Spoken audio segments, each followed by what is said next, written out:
السلام علیکم ورحمۃ اللہ وبرکاتہ۔ تعلیم القرآن کلاس نمبر 85۔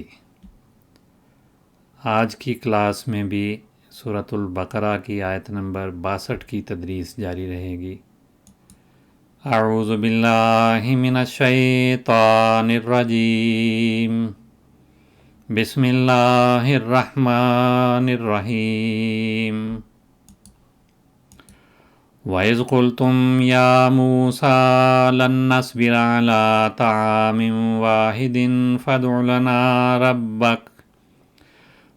لَنَا رَبَّكَ يُخْرِجْ لَنَا مِمَّا تُنبِتُ الْأَرْضُ مِن بَقْلِهَا وَقِثَّائِهَا وَفُومِهَا وَعَدَسِهَا وَبَصَلِهَا قال اتستبدلون الذي هو ادنى بالذي هو خير اهبطوا مصرا فإن لكم ما سألتم وضربت عليهم الذلة والمسكنة وباءوا بغضب من الله ذلك بأنهم كانوا يكفرون بآيات الله وَيَقْتُلُونَ النَّبِيِّينَ بِغَيْرِ الْحَقِّ ذَلِكَ بِمَا عَصَوا وَّكَانُوا يَعْتَدُونَ۔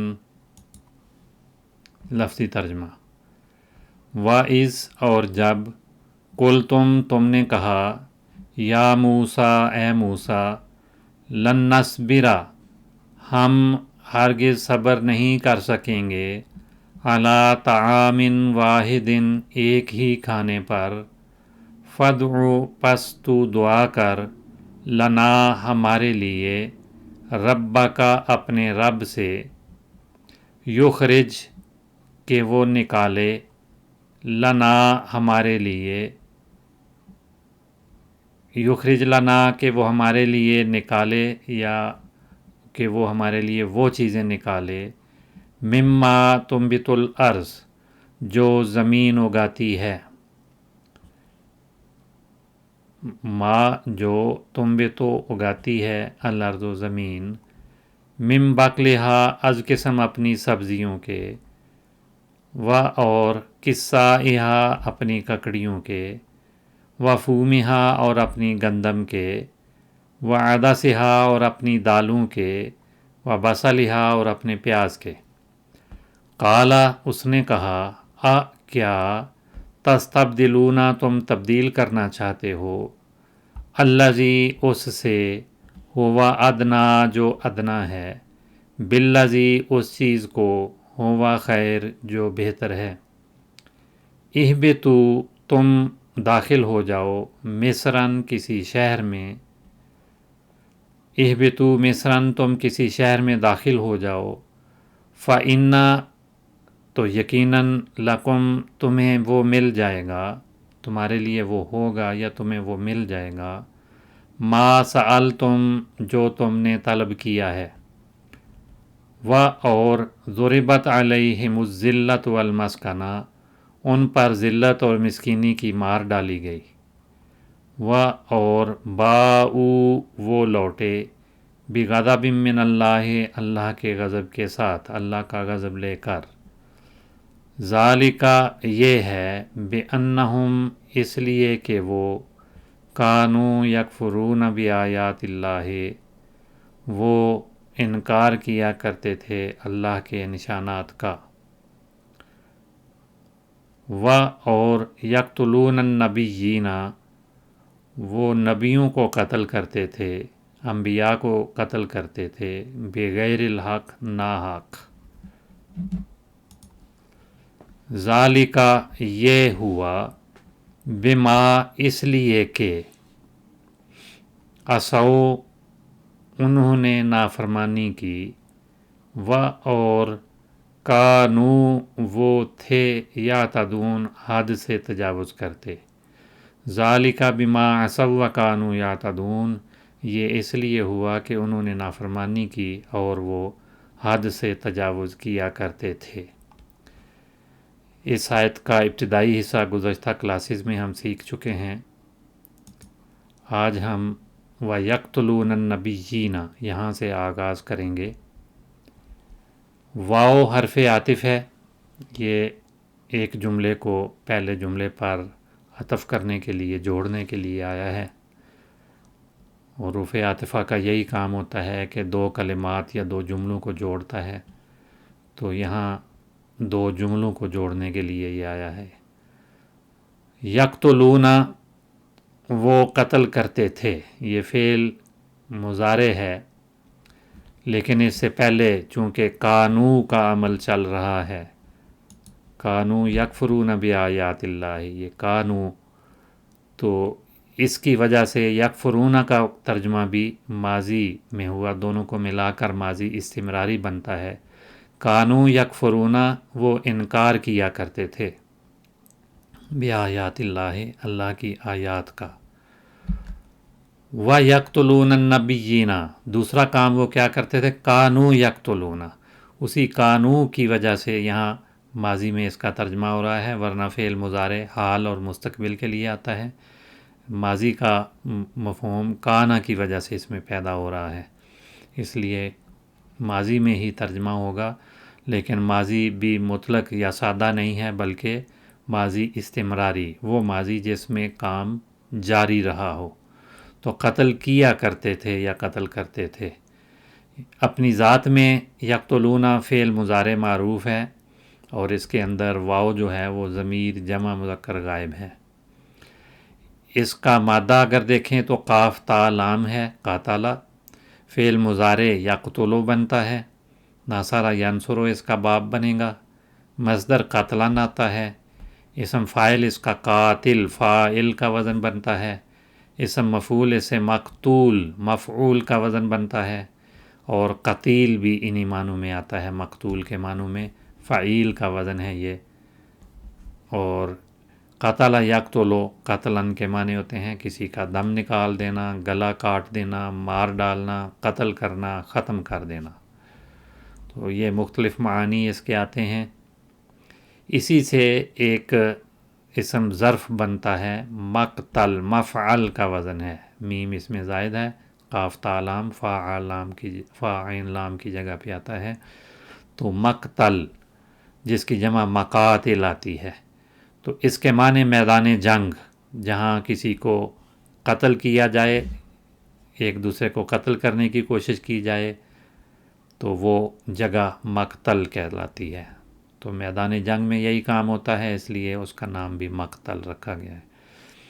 زمانہ جنگ کے لیے بھی آتا ہے، یعنی یہ جو اسم ظرف بنا ہے یہ زمانے کے معنوں میں بھی آتا ہے، ظرف زمان بھی ہے اور ظرف مکان بھی، میدان جنگ ظرف مکان، اور زمانہ جنگ یہ ظرف زمان، زمانہ اس میں بیان ہو رہا ہے، دونوں کے لیے مقتل کا لفظ بولا جاتا ہے، اور کسی کی قتل گاہ کو بھی مقتل کہا جاتا ہے، کوئی سبب قتل جو ہو اس کو بھی مقتل کہا جاتا ہے، یعنی مصدر کے معنوں میں، یا اس کو اور بھی بعض نام دیے جاتے ہیں، بہرحال سبب قتل کے لیے بھی مقتل کا لفظ ہے، جیسے کہتے ہیں زبان آدمی کی ہلاکت کا سبب ہے، یعنی اس کا مقتل ہے۔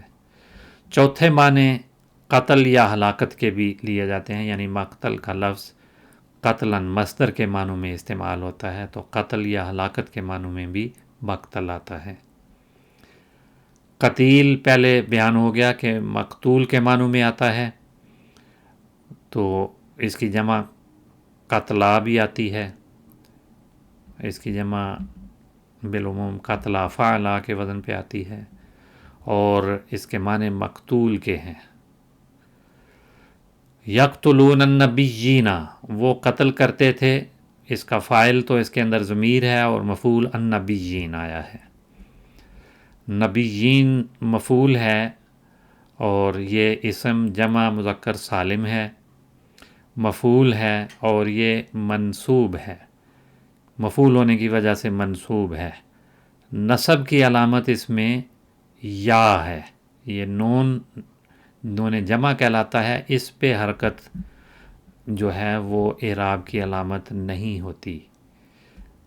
نبیون نبیین دونوں طرح سے یہ آئے گا، نبیون میں بھی نون زبر کے ساتھ آئے گی، لیکن وہ رفع والی حالت ہے، اور نصب اور جر کے لیے واو نہیں آتی بلکہ یا آتی ہے جمع مذکر سالم میں.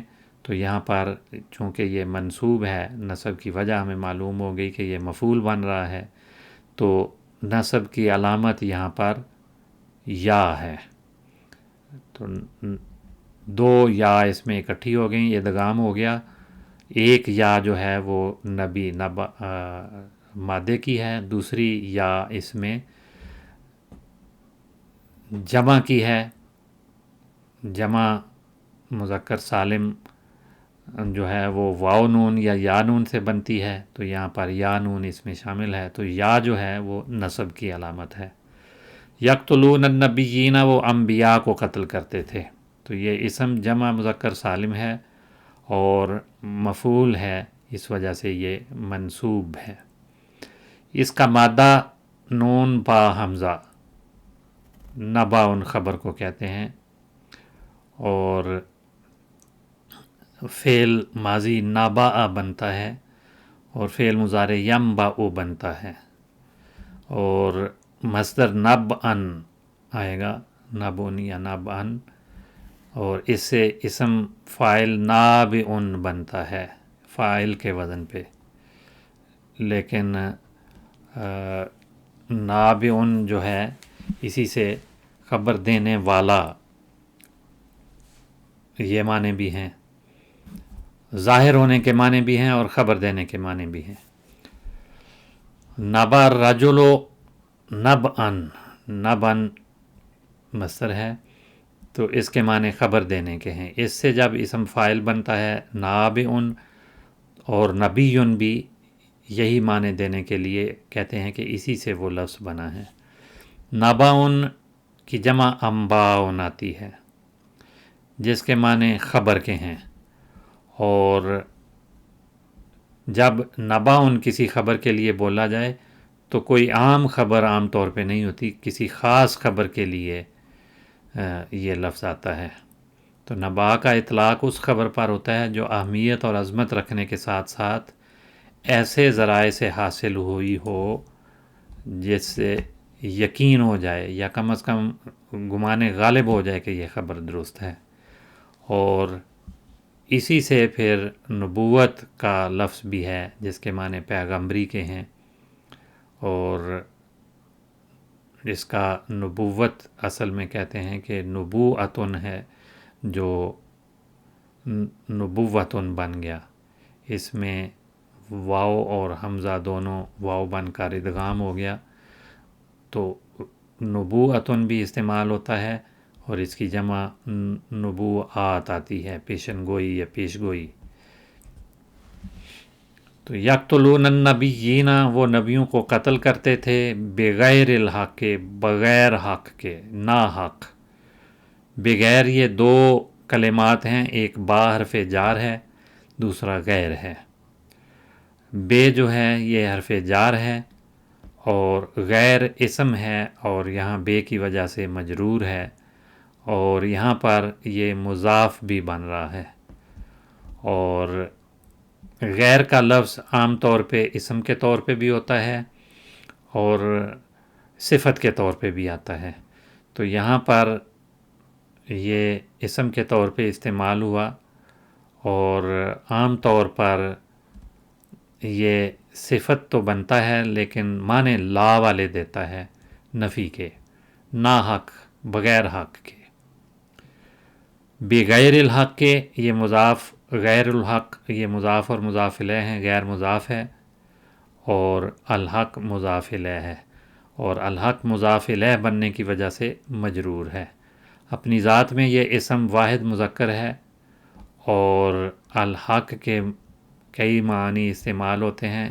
بالعموم تو اللہ تعالیٰ کے لیے ہی یہ لفظ آتا ہے، لیکن اور معنی بھی ہیں. تو ایک تو یہ اللہ تعالیٰ کا ایک نام ہے الحق، دوسرے اس کے معنی ثابت، صحیح اور غیر مشکوک بات کے ہیں. انہی معنوں میں قرآن مجید کے بارے میں آیا ہے اِنَّهُ لَحَقٌّ مِثْلَ مَا أَنَّكُمْ تَنطِقُونَ، کہ یہ کلام یا یہ قرآن جو ہے یہ برحق ہے اسی طرح سے جیسے تم کوئی بات کرتے ہو اور وہ سامنے ظاہر اور حق ہوتی ہے. اور حق کے دوسرے معنی سچا، ٹھیک یا صحیح یا واقعے کے مطابق کسی بات کا ہونا.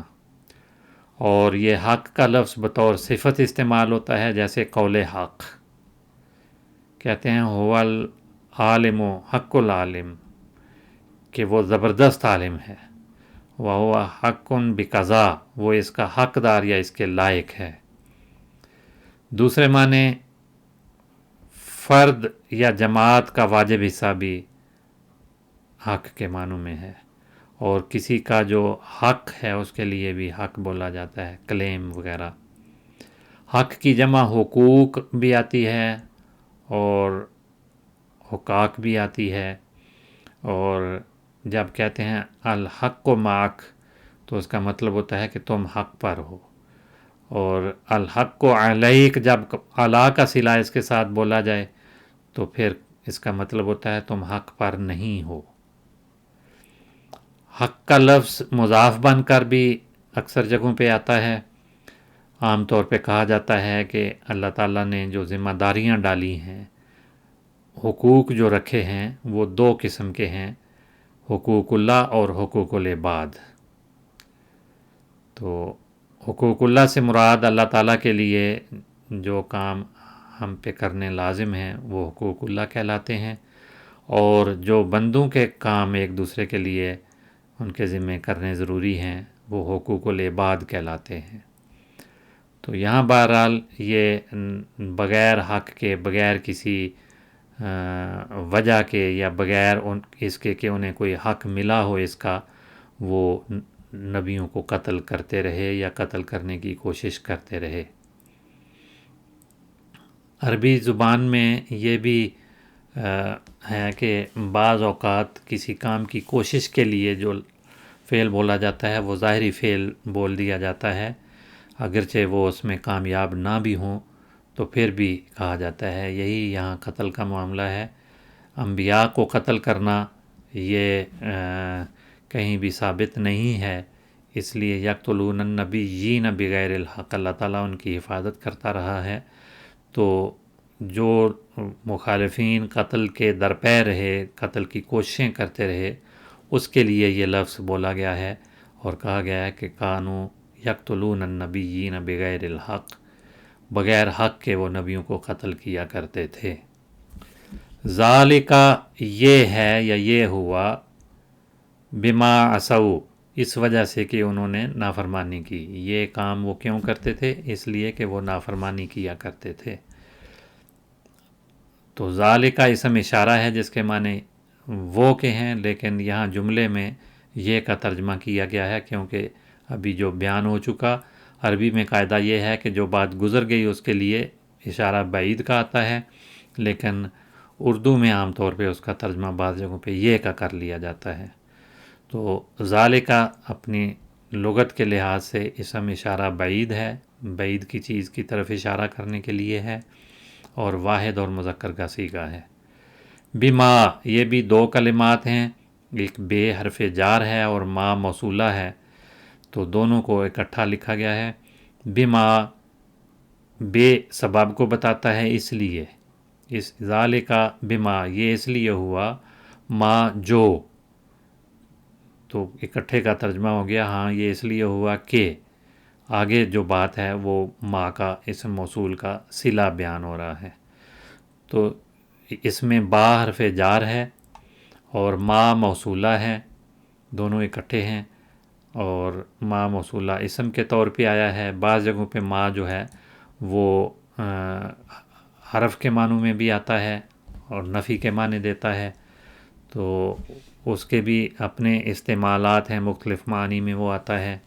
اور یہاں پر اسم ہونے کی وجہ سے یہ با نے اس کو جر دی ہے، مجرور ہے، تو اس لیے یہاں پر مجرور کے طور پہ استعمال ہوا. لیکن یہ ویسے مبنی ہے، اسماء موصولہ میں من اور ما دونوں آتے ہیں اور دونوں مبنی ہیں. ذالکا بھی مبنی ہے، اسماء موصولہ دونوں قسم کے ہیں، بعض جو ہیں وہ معرب ہیں، بعض مبنی ہیں. تو ما بہرحال مبنی ہے، اور اس کے اعراب جو ہیں وہ ظاہری طور پہ نہیں آتے، محلی اعراب ہوتے ہیں، یعنی اس محل پہ استعمال ہونے والے مبنی اسماء ہیں۔ آگے ما اسم موصول کا صلہ ہے، عصوا انہوں نے نافرمانی کی، وکانوا یعتدون یہ دونوں جملے مل کر ما کا صلہ ہیں۔ تو ما عصوا جو انہوں نے نافرمانی کی، عصوا جو ہے فعل ماضی معروف ہے، اور اس کے اندر واو جو ہے وہ ضمیر جمع مذکر غائب کے لیے ہے جو اس کا فاعل بن رہی ہے۔ اسی طرح کانو میں بھی ضمیر ہے، وہ اس میں کانا بن رہی ہے، وہ فعل ناقص ہے، فعل ناقص کے بعد فاعل نہیں ہوتا بلکہ اس کا اسم کہلاتا ہے۔ عصوا کا مادہ عین صاد یا ہے، اور عصوا کے اس سے فعل مضارع یا سی بنتا ہے، تو ضرب یضرب اس کا فعل ہوگا، اس میں چونکہ آخر میں حرف علت ہے، تو اس طرح سے جس کے آخر میں حرف علت ہو اس مادے کو ناقص کہا جاتا ہے، اور پھر اس کی آگے قسمیں ہیں واو کے ساتھ یہ ناقص ہے، یا کے ساتھ تو ناقص واوی یا ناقص یائی کہتے ہیں۔ تو یہاں یہ مادے کے 3 حروف عین صاد یا ہیں، یا حرف علت ہے، واو یا جب متحرک ہوں ان پہ حرکت آ رہی ہو اور اس سے پہلے فتح ہو، زبر ہو، تو پھر ان کو عام طور پہ الف میں تبدیل کر کے عصا پڑھتے ہیں۔ تو یہاں بھی یہی صورت ہے، یہ لکھنے میں اسی طرح رہے گا لیکن پڑھنے میں عصا اس کو پڑھا جائے گا۔ اور فعل مضارع یا سیو یا پہ جو ضمہ ہے، ویسے تو وہ رفع کی علامت ہے، لیکن اس میں اس سے پہلے یہ حرف علت ہے، حرف علت سے پہلے اگر کسرہ ہے تو اس کی حرکت گرا دیتے ہیں، اور اگر بعض جگہوں پہ واو ہو ایسی شکل میں تو اس واو کو بھی یا میں تبدیل کر دیتے ہیں، واو اور یا آپس میں بھی یہ تبدیل ہوتے رہتے ہیں۔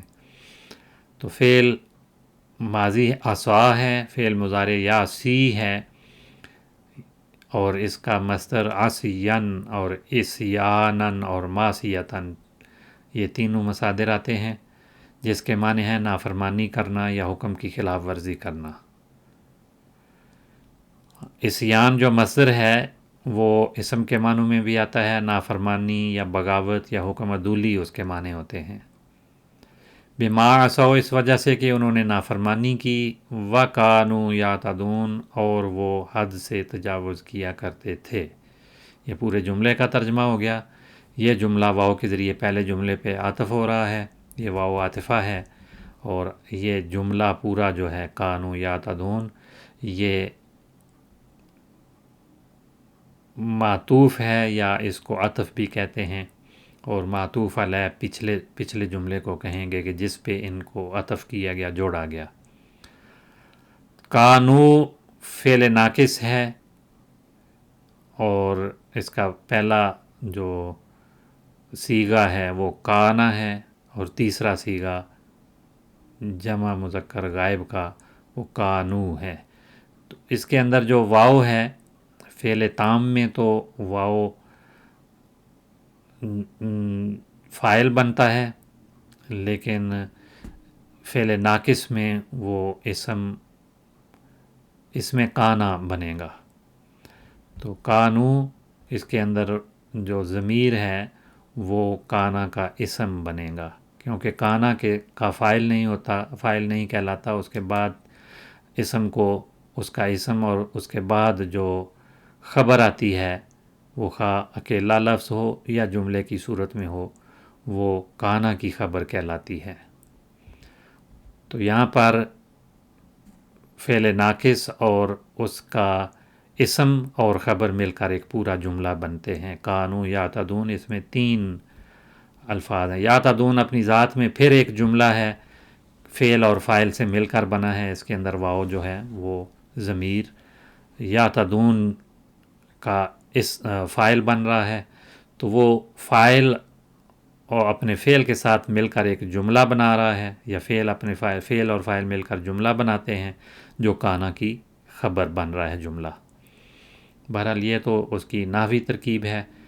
لفظی طور پر کانا فعل ناقص ہے، اور اس کے اندر ضمیر جمع مذکر غائب جو ہے وہ اس میں کانا بن رہی ہے۔ اس میں کانا ہمیشہ مرفوع ہوتا ہے، تو ضمائر مبنی ہوتے ہیں، اور وہ بھی مبنی کہلائے گی، لیکن اس کے ظاہری اعراب نہیں ہوں گے، محلی اعراب ہوں گے۔